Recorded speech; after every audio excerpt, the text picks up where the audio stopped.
तो जय हिंद, स्वागत है हमारे YouTube चैनल जीएस एक्सपर्ट में।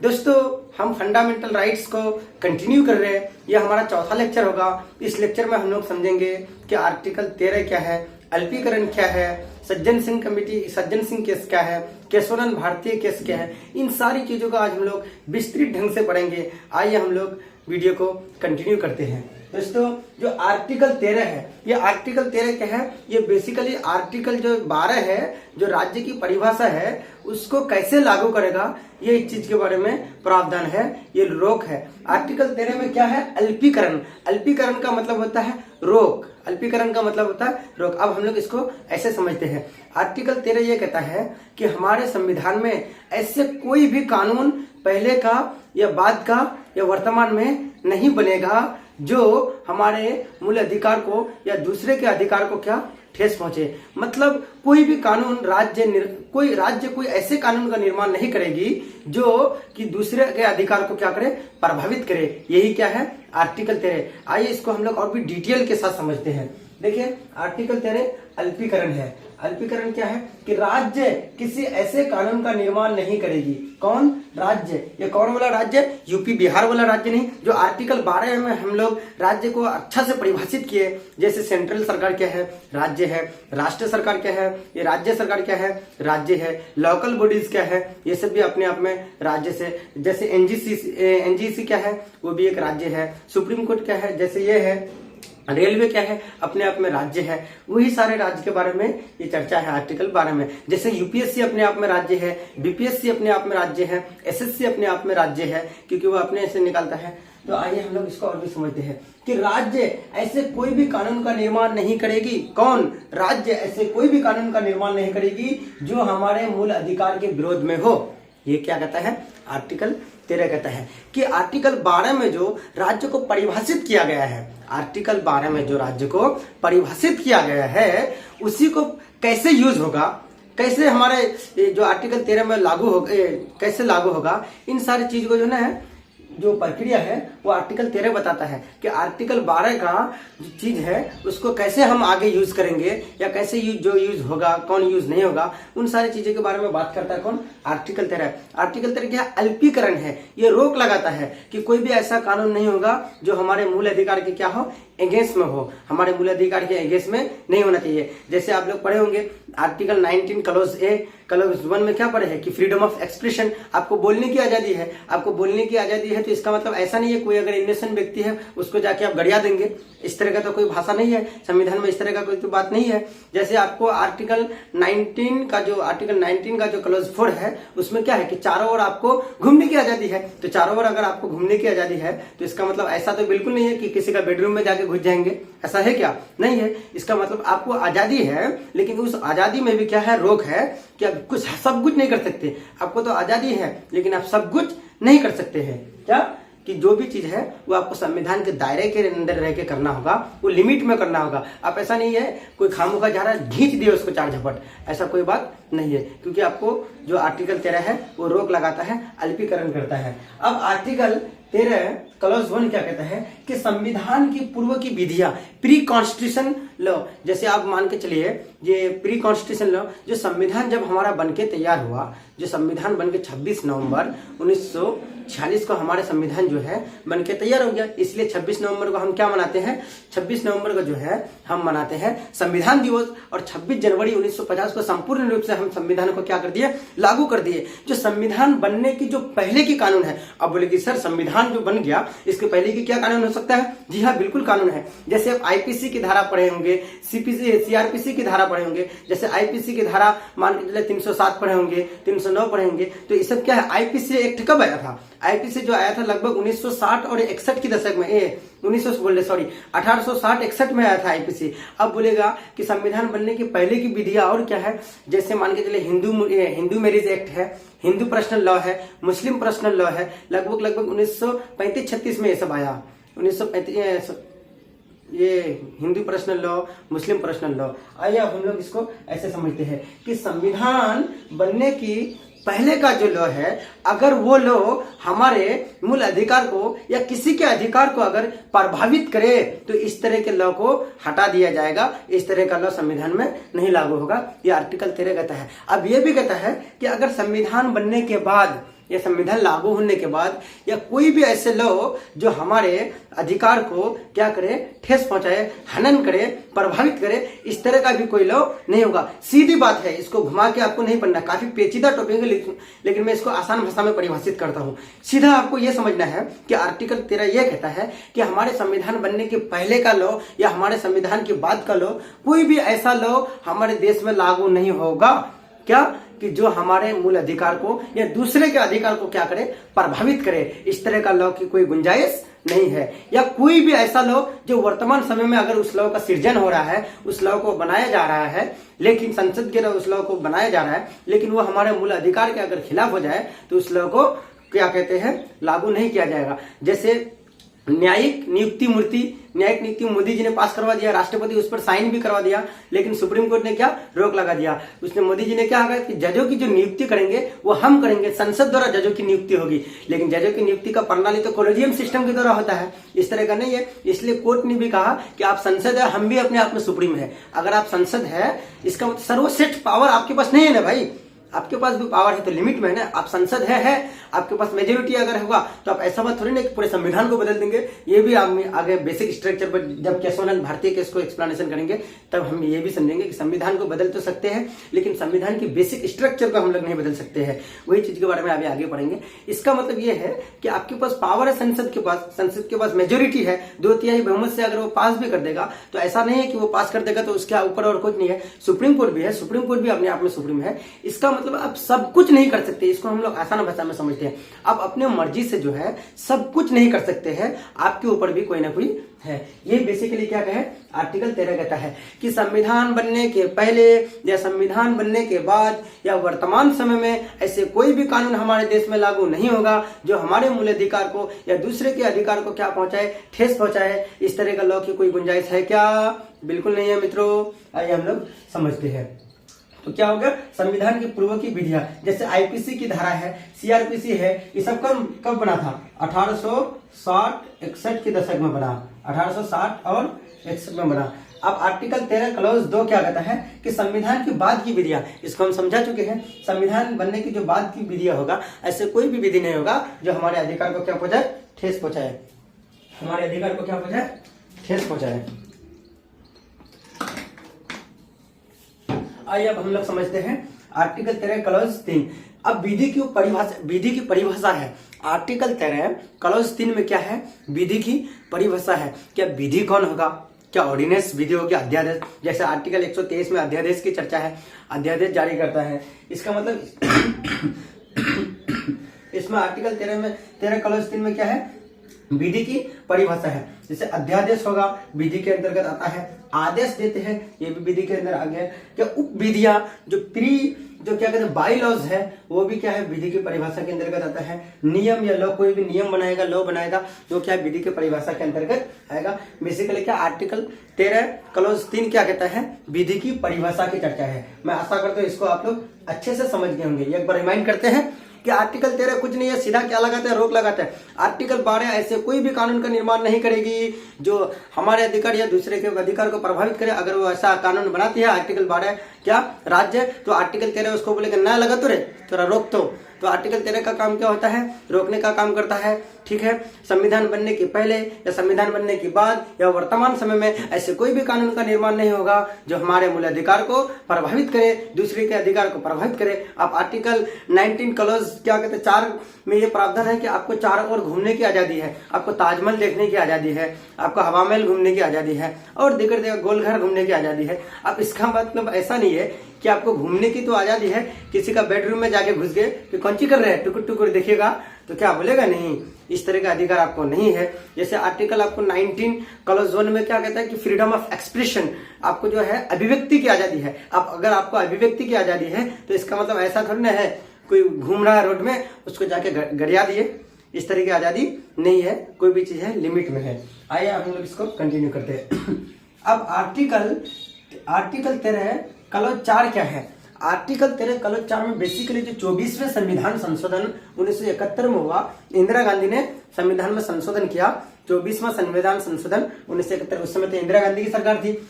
अब ये क्या है, आर्टिकल 13 क्लॉज 4 में जो 24वां संविधान संशोधन हुआ, इसमें रखा था कि हमारे देश में जो ना एक सामान्य विधि है और एक संशोधित विधि है। अगर संविधान में अगर हम लोग संशोधन करेंगे तो एक सामान्य विधि के तहत पर संशोधन करेंगे, और दूसरा क्या है, हमारे क्या संशोधन विधि के तहत हम लोग क्या कहते हैं कि संविधान में संशोधन करते हैं। तो सामान्य जो विधि होगा हमारे पास, तो आराम से तो 1/2 बहुमत से हम लोग पास कर देंगे। लेकिन बहुत सारा विधि क्या है, जैसे हमारे इसमें देश में उसको 2/3 बहुमत से पास करना पड़ता है। जैसे राष्ट्रपति पर अगर आप महाभियोग लगाते हैं आर्टिकल 61 के तहत पर, तो उसमें जो है आपको 2/3 बहुमत से पास करना होगा, तब राष्ट्रपति पर आप महाभियोग लगा सकते हैं। जैसे अब साधारण विधि है, कोई भी भारत के अंदर राज्य है, उस राज्य को अगर आप बदलते, उस राज्य के अगर नाम बदलते हैं, 1 मिनट, जैसे भारत के अंदर यूपी है, बिहार है, झारखंड है, पश्चिम बंगाल है, मध्य प्रदेश है, ये सब राज्य है। अगर संसद चाहेगी तो बिना उस राज्य की अनुमति से, साधारण मेजोरिटी से उस राज्य के नाम में परिवर्तन कर सकता है, उस राज्य को बांट सकता है, ये सब कर सकता है कि नहीं। इसका मतलब जैसे सिक्किम को मिला है, तो क्या इसमें जो है संसद अपने मन से चाहेगा तो मिला भी सकता है, उसके नाम में परिवर्तन कर सकता है। जैसे पहले मुंबई में एक जिला है औरंगाबाद, उसका नाम रख दिया संसद ने क्या, संभाजी नगर। औरंगाबाद का नाम बदल के क्या रख दिया, संभाजी नगर। इसका मतलब संसद के पास उतना तो शक्ति है कि जो ऐसे बगैर शक्ति का तो वो सरकार में नहीं होगा, पावर में नहीं होगा। इसका मतलब उसके अंदर तो शक्ति है, तब वो पावर में आया है ना। मेजोरिटी है, हाफ प्लस 1, एक मतलब आधा प्लस 1 होना चाहिए कि है कि आप मान के चलो 543 सीट है, तो अगर आपके पास 272 सीट होता है तो आप गवर्नमेंट होंगे। तो अगर 273 सीट है तो आप आसानी से साधारण बहुमत के, साधारण विधि के तहत पर आप कोई भी चीज कर सकते हैं। लेकिन कोई भी चीज नहीं जो कम लो होगा, जैसे आप मान के राष्ट्रपति पर महाभियोग लगाते, तो उसके लिए तो आप साधारण विधि की जरूरत नहीं है, उसके लिए क्या स्पेशल की जरूरत है, 2/3 मेजोरिटी की जरूरत है। इसका मतलब सीधा यह कहता है संविधान 24वें संविधान संशोधन कि हमारे देश में जो विधि है, 2 विधि है, एक साधारण है और एक क्या है, विशेष विधि है, ठीक है, संशोधन विधि है। तो इसमें जो क्या है कि आर्टिकल 13 क्लॉज 4 में बेसिकली ये कहा गया कि संविधान में जो संशोधन होगा, तो संविधान में एक तो साधारण विधि से संशोधन होगा, एक आर्टिकल 368 के तहत संशोधन होगा। जो आर्टिकल 368 के तहत पर जो संशोधन होगा, अमेंडमेंट होगा। संशोधन का मतलब हम लोग पिछले क्लास में बोल दिए है कि सुधार करना, कोई भी चीज को जो है ना उसमें जगह देना, ये सुधार करना को क्या कहलाता है, संशोधन कहलाता है। क्या कहलाता है, संशोधन कहलाता है।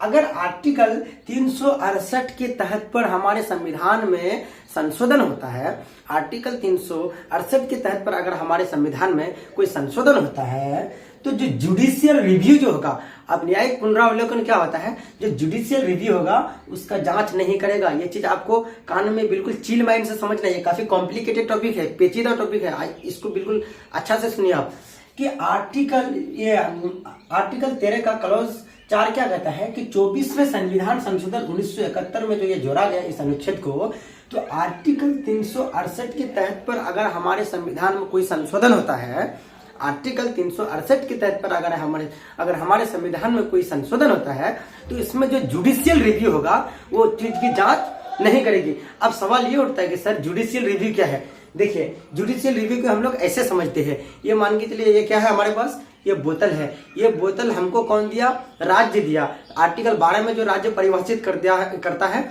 वही राज्य ये बोतल हमको दिया, पानी का बोतल। अब इस बोतल के अंदर क्या है, पानी है। अब ये बोतल, ये पानी किसको दिया, ये हम नागरिकों को दिया। ये बोतल देने का काम कौन किया, आर्टिकल 12 वाला कौन किया, राज्य किया। ये बोतल दिया किसको, ये पानी का बोतल, इसके अंदर पानी है पीने के लिए, किसको दिया, हम नागरिकों को दिया।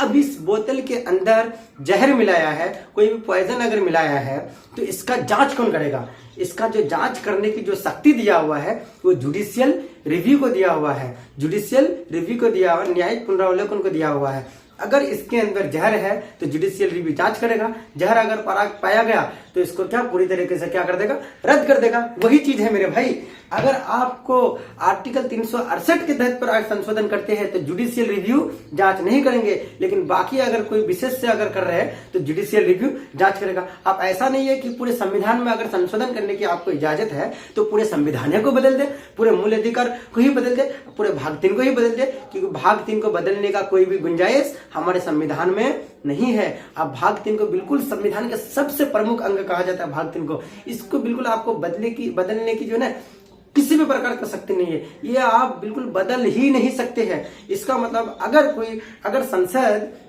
क्या करती है, संशोधन करती है, तो उसका जांच करने का काम कौन करेगा? जुडिशियल रिव्यू करेगा। अगर उसमें अच्छा हुआ तो पास कर देंगे, अगर खराब हुआ तो संपूर्ण रूप से उसको क्या कर देंगे? रद्द कर देंगे। ये हम बोतल लेके हमको जुडिशियल रिव्यू समझाए आपको। आशा करता हूँ आप लोग को समझ गए होंगे। अगर समझ में नहीं आया तो वीडियो को थोड़ा पीछे करके देख लीजिएगा। तो आर्टिकल 13 क्लॉज 4 ये कहता है कि 24वें संविधान संशोधन 1971 में इस अनुच्छेद को जोड़ा गया, जो 368 के तहत पर हमारे संविधान में संशोधन होगा तो उसमें जुडिशियल रिव्यू जो है किसी भी प्रकार का जांच बिल्कुल नहीं करेगा। अब क्या होगा? सुप्रीम कोर्ट में केस हो गया। क्या हुआ? देखिए, शंकरी प्रसाद नाम का कोई व्यक्ति था, शंकरी प्रसाद जीएस भारत सरकार में क्या हो गया? वाद हो गया। ये वाद क्या हो गया कि संविधान संशोधन ये क्या है, ये विधि का परिभाषा है या नहीं है। इस चीज के बारे में जो है शंकरी प्रसाद जी ने क्या कर दिया? सुप्रीम कोर्ट में केस कर दिया कि हम संविधान संशोधन को हम विधि के परिभाषा के अंतर्गत रख सकते हैं या नहीं रख सकते हैं। तो क्या कर दिया उसने? केस कर दिया। कौन केस किया? शंकरी प्रसाद जी ने केस कर दिया। शंकरी प्रसाद और भारत सरकार के बीच में 1951 में यह केस हुआ। ठीक है, इसमें जो है सुप्रीम कोर्ट ने सीधा उसको बता दिया कि जो संविधान संशोधन होगा, क्या हो गया? सुप्रीम कोर्ट ने शंकरी प्रसाद भी भारत सरकार की वाद को स्पष्ट कर दिया कि जो सुप्रीम कोर्ट ने यह स्पष्ट किया कि संविधान संशोधन को विधि का परिभाषा नहीं माना जाएगा। संविधान संशोधन को विधि का परिभाषा नहीं माना जाएगा। मित्रों, समझ में आया कि नहीं? किस वाद में कहा? शंकरी प्रसाद बीएस भारत सरकार की वाद में 1951 में जो यह वाद हुआ, सुप्रीम कोर्ट में जो केस हुआ, इसमें सुप्रीम कोर्ट स्पष्ट रूप से शंकरी प्रसाद जी और भारत सरकार को यह बात स्पष्ट रूप से कह दिया कि जो संविधान संशोधन होगा वो विधि के परिभाषा के अंतर्गत बिल्कुल नहीं होगा। आशा करता हूँ आप लोग को समझ में आए होंगे। ये क्वेश्चन अगर आप किसी भी एग्जाम की तैयारी कर सकते हैं तो ये सब आ सकता है कि शंकरी प्रसाद बीएस भारत सरकार की वाद में सुप्रीम कोर्ट ने क्या निर्णय दिया, क्या संविधान संशोधन को विधि का परिभाषा माना? बिल्कुल नहीं माना। अब क्या हो गया? गोलकनाथ जो है 1967 देखिए थोड़ा आवाज मेरा फंस रहा है, हम पानी पीते हैं, 1 मिनट कंटिन्यू कीजिएगा आप लोग।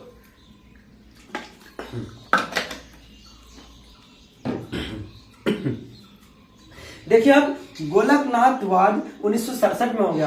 गोलकनाथ क्या किया? केस कर दिया 1967 के दशक में। 1967 के दशक में ये सबसे बड़ी जजों की क्या एक ब्रांच बनी, उसमें जो है 11 जज बैठा था। इस जज में यहाँ कभी यहाँ एसएससी का क्वेश्चन बैंक अगर आप पलट के देखे होंगे तो यहाँ से जो है ये क्वेश्चन पूछा हुआ है कि गोलकनाथ वाद में जो है कितना जज बैठे थे। तो ये 11 जजों की एक समूह, एक ब्रांच बैठे थे। कितना जज? ये चीज आपको याद रखना है। मेरा मेंशन करते हुए छूट गया और ये मेंशन कर दिए, इसको आपको याद करना है, बिल्कुल माइंड में छाप लेना है कि गोलकनाथ वाद में कितने जज का एक ब्रांच बैठा था। तो क्या 11 जजों की एक ब्रांच बैठा था। ये उस समय की जो सबसे बड़ी ब्रांच थी। उस समय 1967 में इससे बड़े ब्रांच और कभी नहीं बैठा था। उस समय की इसमें है 11। देखो, जजों की जो ब्रांच जो बनता है वो हमेशा जो है ओड नंबर में बनता है। इसलिए ओड नंबर में बनता है कि उसको फैसला सुनाने में जो है किसी भी प्रकार का दिक्कत नहीं हो। अगर इवन नंबर में बना दिए, मान के चले कि 12 जज अगर बैठाते हैं तो 6 जज बोलेगा क्या कि नहीं सुनाएंगे ये नहीं, और 6 जज बोलेगा कि हाँ। तो 6 करके आधा आधा हो गया। तो जब आधा आधा होगा तो ये फैसला क्या निर्णय होगा? क्या नहीं होगा। इसीलिए जो है ओड में 7 और ये क्या कहते हैं 11 अगर है तो 6 और 5 का रेशियो बनेगा। या तो 6 आदमी बोलेगा कि हाँ, या तो 5 आदमी बोलेगा कि नहीं, या तो 5 आदमी बोलेगा कि हाँ, या तो 6 आदमी बोलेगा कि नहीं। ये इस तरह का फैसला होगा। इसलिए जब भी जजों की बैठक होती है, जजों की एक ब्रांच बनती है, तो उसमें जो है जजों की संख्या जो नियुक्त की जाती है उसमें ओड नंबर में नियुक्त किया जाती है। ये चीज भी आपको ध्यान में रखना है। ये आपको कंफ्यूजन करेगा कि जो क्या कहते हैं गोलकनाथ वाद में 1967 में जो गोलकनाथ वाद हुआ उसमें कितने जजों की ब्रांच बैठी थी। तो उसमें कितने जजों की ब्रांच बैठी थी? 11। आपको दे देगा ऑप्शन में 12, 13, 15। तो 15 नहीं होगा, क्या होगा? 11 होगा। याद रखना ये चीज। तो अब इसमें क्या कहा कि संविधान संशोधन को जो है ये जो है विधि के परिभाषा के अंतर्गत ये एक्सेप्ट किया। कौन? गोलकनाथवाद में ये संविधान संशोधन को जो है विधि की परिभाषा में ये क्या एक्सेप्ट किया। जैसे ये भी क्या है, ये आर्टिकल 13 क्लॉज 2 का ही ये भी पार्ट है कि जो एक साधारण जो ये होगा जजों की एक साधारण जो हमारे संविधान में संशोधन होगा और ये हो गया संशोधन विधि से जो होगा, तो ये उसी चीज के बारे में ये चर्चा है गोलकनाथवाद में। बेसिकली यहाँ से कुछ प्रश्न आएंगे कि गोलकनाथवाद जो 1967 में हुआ तो संविधान संशोधन को ये विधि की परिभाषा के अंतर्गत रखा गया या नहीं? तो जी हाँ, क्या होगा, बिल्कुल रखा गया। अब क्या गया, भारत सरकार ने संविधान में 24वें संशोधन किया। उस समय 24वें संशोधन किसके इस काल में हुआ था? इंदिरा गांधी के कार्यकाल में हुआ। सरकार ने संविधान में 24वां संशोधन किया। कौन सा? ये काफी इंपॉर्टेंट है, ये काफी पेचीदा टॉपिक है, इसको आपको बिल्कुल चिल माइंड से समझना है। ये जब हम भी पढ़े थे ये हमको अच्छा से समझ में नहीं आया, लेकिन हमको अब समझ में, जब हम पढ़ाने लगे हैं तब ये चीज हमको समझ में आई। काफी पेचीदा टॉपिक है, एक बार में अच्छे हम स्टूडेंट को देखे पॉलिटी का, एक बार में ये समझ में नहीं आता क्योंकि ये काफी घुमावदार पेचीदा टॉपिक है, इसलिए क्लॉज में इसको आपको ध्यान देना। आर्टिकल से ज्यादा भी आर्टिकल के अंदर में जो क्लॉज है वो उसके लिए उसको बेसिकली डिफाइन किया गया है। क्या है कि सरकार ने संविधान में 24वें संशोधन किया 1971 में और आर्टिकल 13 क्लॉज 4 इसमें जोड़ दिया गया। अभी हम क्या पढ़े कि आर्टिकल 13 क्लॉज 4 जो है 24वें संविधान संशोधन में जोड़ा गया। तो वही जो है ये क्या है कि आर्टिकल 368 के तहत पर अगर संविधान में संशोधन होता है तो हमारे जुडिशियल रिव्यू इस चीज का जांच नहीं करेंगे या नहीं? बिल्कुल नहीं करेंगे। तो वही चीज है, सरकार ने संविधान में 24वें संशोधन 1971 में किया और आर्टिकल 13 क्लॉज 4 जोड़ दिया है, जिसमें संविधान संशोधन की विधि को परिभाषा के अंतर्गत नहीं माना। क्या माना या नहीं माना? ठीक है, अब हम लोग समझते हैं सबसे इंपोर्टेंट, सबसे खास, सबसे जरूरी, जो हम लगभग 50 साल से भी अधिक हो चुका है, लेकिन अभी भी कोई भी अगर आप पॉलिटी का अगर आप अच्छा छात्र है या आप लॉ की छात्र है तो आप जो है इन केस के बारे में, काफी बहुचर्चित केस है, ये केस को आपको पढ़ना बिल्कुल जरूरी है। जिस तरह से आपको खाना जरूरी है उसी तरह से अगर आप पॉलिटी का छात्र है तो इस केस के बिना ये आपका पॉलिटी क्या है, अधूरा है। इसको हम लोग बिल्कुल अच्छा से समझने की प्रयास करेंगे। केशवानंद भारतीय केस, क्या समझना है? केशवानंद भारतीय केस 1971। सन 1971 में सुप्रीम कोर्ट में जो है केरल सरकार ने क्या किया? रुकिए एक सेकंड।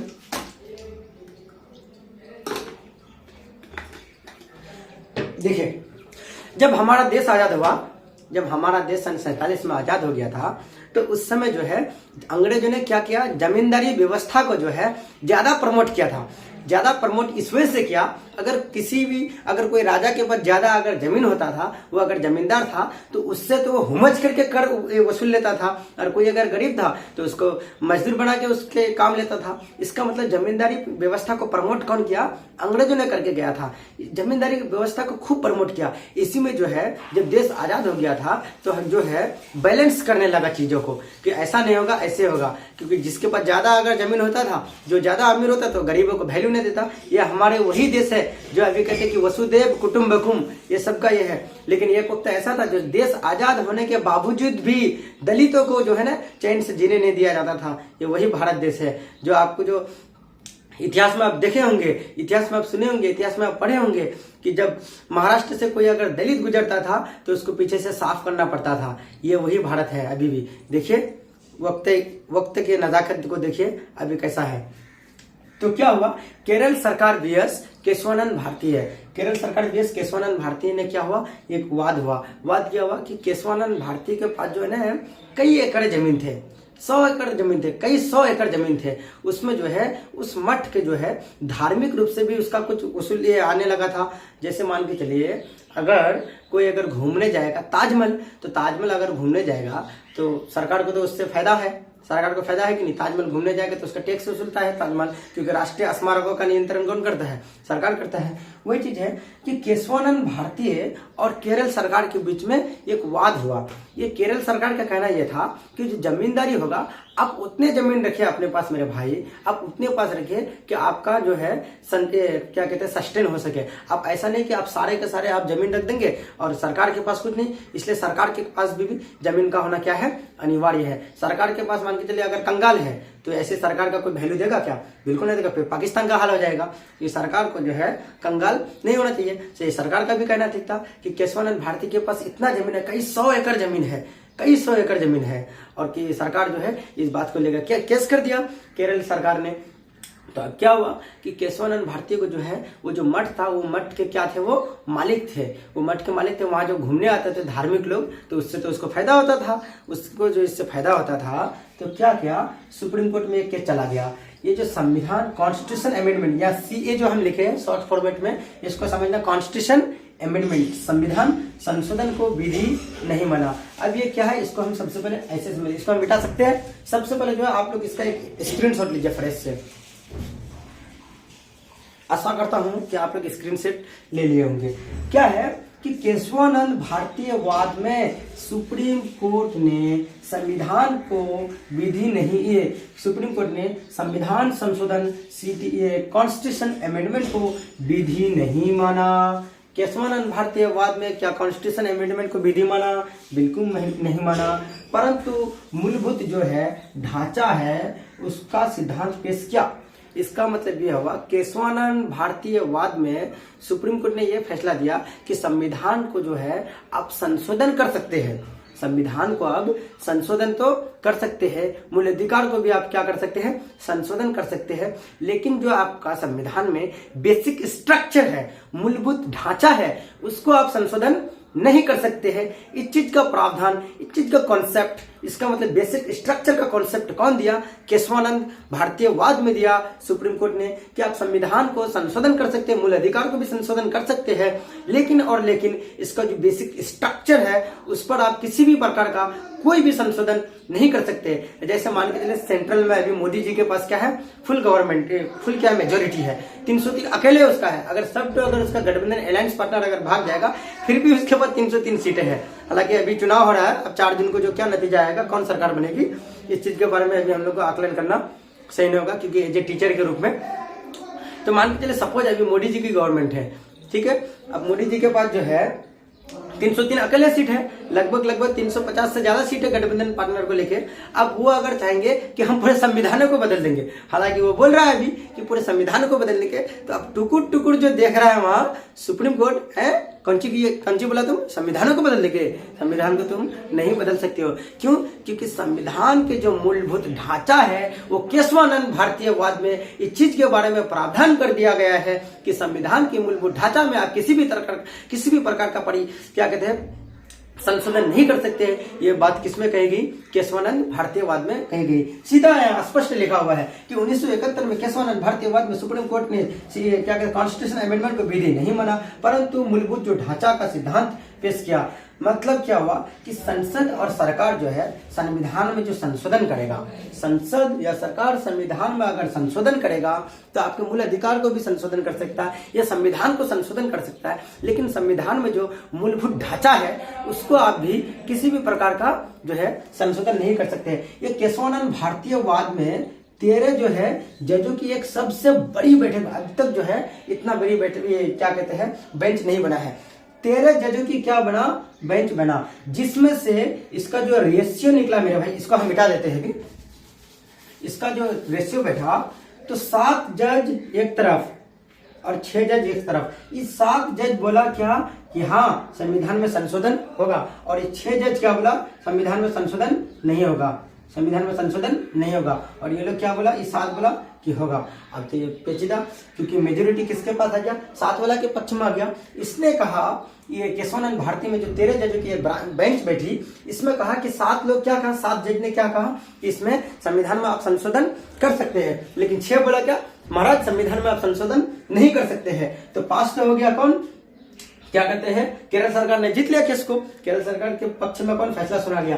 केशवानंद भारती केस को हार गया। लेकिन केशवानंद भारती इस केस को जरूर हार गया, लेकिन भारत जैसे हिंदुस्तान एक विशाल देश में एक क्या कहते वसुधैव कुटुंबकम जैसे देश में जो है ये विशाल वक्तव्य को छोड़ के गया कि केशवानंद भारती केस को हारा भी इस तरह हारा कि जो जीतने वाला है उसको भी उतना संतुष्ट नहीं मिला। इसका मतलब यह हुआ तुम जीत कर भी किसी शायर ने क्या खूब कहा कि तुम जीत कर भी रो पड़ोगे, तुम जीत कर भी रो पड़ोगे, कुछ इस कदर हम तुमसे हारेंगे। यही है केशवानंद भारती। केशवानंद भारती केस जरूर हारा, लेकिन भारत को एक संदेश देके गया कि हम केस तो जरूर हारे हैं, लेकिन संविधान में आप किसी भी प्रकार का जो हमारे मूलभूत ढांचा है, बेसिक स्ट्रक्चर है, उसमें आप किसी भी प्रकार का संशोधन नहीं कर सकते। यह है केशवानंद भारती की वाद। आशा करता हूँ आप लोग बिल्कुल आसानी से समझ गए होंगे। यह काफी थोड़ा पेचीदा टॉपिक है। इस चीज को जो है आप थोड़ा एक बार में अगर समझ में नहीं आया, दो बार में देख लीजिए। जो केशवानंद भारती से अब तक जो क्वेश्चन पूछा गया है कि केशवानंद भारती की बेंच में कितना जजों की बेंच बैठी गई थी, तो पानी पीते हैं। केशवानंद भारती में कितना जजों की क्या बेंच बैठी थी, तो कितना 13 जजों की बेंच बैठी थी, जिसमें से 7 जज बोला क्या कि केशवानंद भारती वाद में है कि संविधान में आप संशोधन कर सकते हैं, और 6 जज बोला क्या संविधान में संशोधन नहीं कर सकते। 7 जज जो बोला कि संविधान में तो आप संशोधन कर सकते हैं, लेकिन संविधान की जो बेसिक स्ट्रक्चर है, मूलभूत ढांचा है, आप किसी भी प्रकार से उसमें संशोधन नहीं कर सकते। जैसे भारत में अगर मोदी जी की सरकार है, अब मोदी जी क्या बोलेंगे कि हम जो है भारत को बनाएंगे हिंदू राष्ट्र। अमित शाह क्या बोलेंगे, हम भारत को बना देंगे क्या हिंदू राष्ट्र, क्योंकि हिंदुइज्म को प्रमोट करता है, क्योंकि हिंदुओं की संख्या ज्यादा है। तो इस तरह के जो हमारे अब जो प्रियम्बल में लिखा हुआ है कि हमारे संविधान में क्या है, सेकुलरिज्म है, पंथ निरपेक्ष है। यहाँ कोई इस देश जो है या किसी का विशेष कोई धर्म नहीं है। ये देश जो है कोई धर्म नहीं है। यहाँ ये क्या है, धार्मिक रूप से क्या है, स्वतंत्र। यहाँ किसी का कोई धर्म नहीं है। यहाँ जो है एक सेकुलरिज्म का देश है। यहाँ धर्म से कोई मतलब नहीं है हमको। यह हम सब जो है प्राचीन काल से यहाँ मिलजुल के आए हैं। औरंगजेब को भी आप देखेंगे तो उसके भी दरबार में हिंदू रहते थे। अगर आप शिवाजी को भी देखेंगे तो उसके भी दरबार में कई मुस्लिम रहते थे। इसका मतलब ये देश जो है एकता और अखंडता को प्रमोट करता है। ये देश किसी भी प्रकार का हिंदुइज्म या मुस्लिमिज्म को प्रमोट नहीं करता है। ये हिंदू राष्ट्र या मुस्लिम राष्ट्र नहीं बन सकता है, क्योंकि हमारे संविधान के जो बेसिक स्ट्रक्चर में इस बात को मेंशन किया गया है, ये देश क्या है, पंथ निरपेक्ष है, एक धर्म निरपेक्ष है। ये देश जो है पंथ निरपेक्ष है, कम्युनलवाद नहीं है। ये देश जो है क्या है, कम्युनल नहीं है। मैं आशा करता हूं आप लोग को बेहतरीन ढंग से समझ में आए होंगे। एक बार हम लोग रिमाइंड करते हैं। क्या रिमाइंड करते हैं, आर्टिकल 13 क्या है, अल्पीकरण है। अल्पीकरण का साधारण मतलब होता है रोक लगाना। आर्टिकल 12 ऐसे किसी भी विधि का निर्माण नहीं करेगी जिससे हमारे संविधान के पहले या संविधान के बाद या वर्तमान समय में हमारे अधिकार या किसी दूसरे के अधिकार को प्रभावित करेगी। आर्टिकल 13 चिल्ला चिल्ला के आपको कहता है। मित्रों आशा करता हूँ कि समझ में आ गए होंगे। अब आर्टिकल 13 का क्लॉज 1 क्या कहता है कि संविधान के पहले जो कानून बनेगा वो भी कानून हमारे संविधान में रहेगा, यदि उस संविधान को किसी भी अगर वर्तमान समय में वो प्रभावित नहीं करे। जैसे आईपीसी की धारा है, सीआरपीसी की धारा है, या 1860 और 61 के दशक में बना है, ये भी हमारे संविधान में अभी भी वर्तमान समय में ये लागू है। जैसे धारा 307 को सुनेंगे, धारा 309 हत्या करने की कोशिश, हत्या करना, इस सब जब हम पढ़ाएंगे आईपीसी की धारा, सीआरपीसी की धारा, उसमें इंटरेस्ट आपको अच्छा से जगाएंगे और उस समय बहुत अच्छा से हम लोग पढ़ेंगे। जब पूरे 2200 भाग को कंप्लीट कर देंगे तो धारा को पढ़ाएंगे। ठीक है, जो आर्टिकल 13 सब क्लॉज 2 है, आर्टिकल 13 क्लॉज 2 के संविधान बाद की विधि है, pre constitution post constitution law, कि संविधान के बाद, संविधान बनने के बाद में भी ऐसे लॉ की व्यवस्था की जाएगी यदि वो लॉ मूल अधिकार को या किसी दूसरे के अधिकार को प्रभावित न करे। उसके बाद आर्टिकल 13 का 3 का भी ये है। आर्टिकल 13 का 4 क्या कहता है, 24वें संविधान संसद में यह अनुच्छेद को जोड़ा गया, 1971 में इंदिरा गांधी ने जोड़ा गया। 368 के तहत पर अगर संविधान में संशोधन होता है, जुडिशियल रिव्यू उस चीज का जांच नहीं करेगा। आशा करता हूं आप लोग समझते होंगे। 368 क्या है, 368 के तहत अगर हमारे संविधान में किसी भी प्रकार का संशोधन होता है, जुडिशियल रिव्यू जो होता है वो उस चीज की जांच नहीं करेगी। अब जुडिशियल रिव्यू क्या होता है, जुडिशियल रिव्यू जो है, जुडिशियल रिव्यू क्या है, एक डॉक्टर है, ऐसे समझना है। जुडिशियल रिव्यू क्या है मेरे मित्रों, डॉक्टर है। सरकार, संसद ने हमको दिया एक बोतल पानी, इस पानी के अंदर मिला दिया, सपोज मान के चले जहर। अब इस पानी के अंदर, ये पानी किसको दिया, हम नागरिकों को दिया। पानी देने का काम किया कौन, सरकार ने किया, राज्य ने किया। ठीक है, राज्य ने इस बोतल में पानी दिया, ये पानी दिया किसको, नागरिकों को दिया। अब इस पानी के अंदर जहर है या नहीं है, इस चीज का जांच कौन करेगा, जुडिशियल रिव्यू करेगा। अगर इस पानी के अंदर जहर है तो जुडिशियल रिव्यू इसको बुर्बक फेंको, इसको, ये जनता के लिए क्या है, घातक साबित होगा। तो यही क्या है मेरे भाई, जुडिशियल रिव्यू है। फिर क्या गोलकनाथ वाद हुआ 1967 में हुआ था, ये उस समय की सबसे बड़ी बेंच थी, उसमें 11 जज बैठाया था। तो ये संविधान संशोधन को विधि की परिभाषा के अंतर्गत माना। सरकार ने फिर संविधान 24वें संविधान संशोधन 1971 किया, आर्टिकल 13 का 4 जोड़ा, जिसमें संविधान संशोधन को विधि की परिभाषा के अंतर्गत नहीं माना। फिर सन 1971 में केशवानंद भारती वाद हुआ केरल सरकार और केशवानंद भारती के बीच, तो केरल सरकार ने इस केस को जीत लिया जिसमें से 13 जजों की एक बेंच बैठी थी। 13 जजों की बेंच में 7 जज ने बोला क्या, हाँ संविधान में संशोधन हो सकता है, लेकिन बेसिक स्ट्रक्चर जो होगा, उसका जो बुनियादी ढांचा होगा, उसमें आप किसी भी प्रकार का संशोधन नहीं कर सकते हैं। किसमें कहा था, सुप्रीम कोर्ट ने कहा था। कौन, किस वाद में कहा था, केशवानंद भारती और केरल सरकार के वाद में कहा। इसमें जो मेन क्या आपको क्वेश्चन ऐसे प्रश्न पूछेंगे कि जो है मूलभूत ढांचे के सिद्धांत निम्नलिखित में से कौन सा वाद में, अगर यूपीएससी की आप तैयारी करते, सॉरी इसमें हम पंजाब राज्य और सज्जन सिंह वाला मेंशन नहीं किया है, तो पंजाब राज्य और सज्जन सिंह वाला मेरा वाद छूट गया है। आप आशा करते हैं कि वो वाद को जो है आप रिसर्च करके पढ़ लिए होंगे, क्योंकि आप यूपीएससी का अगर आप एग्जाम देते हैं तो इस वाद को जो सीक्वेंस में आपको सजाने बोलेगा, क्योंकि यूपीएससी तो 360 डिग्री में आपको क्वेश्चन पूछेंगे, ऐसे घुमा के पूछेंगे। आप अगर कम्पिटिटिव एग्जाम की तैयारी कर रहे हैं या नहीं भी कर रहे हैं, तो ये सब के लिए जो है ये लेक्चर के है आप लोग के लिए अनिवार्य है, क्योंकि ये देश जो है संविधान से चलती है। अगर आपको संविधान ही मालूम नहीं है तो आपको जो बुलडोजर चला देंगे आपको, कि आप किसी भी प्रकार जानते हैं कुछ, अगर आपको जानकारी होगा तो आप लड़ेंगे, आप सरकार से लड़ेंगे। ये देश में ये क्या है, ये रूल पहले से ये धारणा बना हुआ है कि यहाँ हक जो है मांगने से नहीं मिला है, यहाँ हक जो है लड़ने से मिला है। इसलिए संविधान को आप खूब अच्छे से पढ़िए, इंटरेस्टिंग जगह पे पढ़िए। संविधान के बारे में किसी शायर ने क्या खूब कहा है कि कभी वक्त मिले तो, सॉरी किसी शायर ने क्या कहा, मैं तुम्हारी हर समस्या का एक मुकम्मल जवाब हूँ, मैं तुम्हारी हर समस्या का क्या एक मुकम्मल जवाब हूँ, कभी वक्त मिले तो मुझे अच्छा से पढ़ो, क्योंकि मैं भारत का क्या हूँ, संविधान हूँ, मैं भारत का संविधान हूँ। ये आशा करता हूँ आप लोग बिल्कुल बेहतरीन ढंग से इस चीज को समझ गए होंगे। आज की वीडियो लेक्चर को हम यहीं तक समाप्त करते हैं। जय हिंद।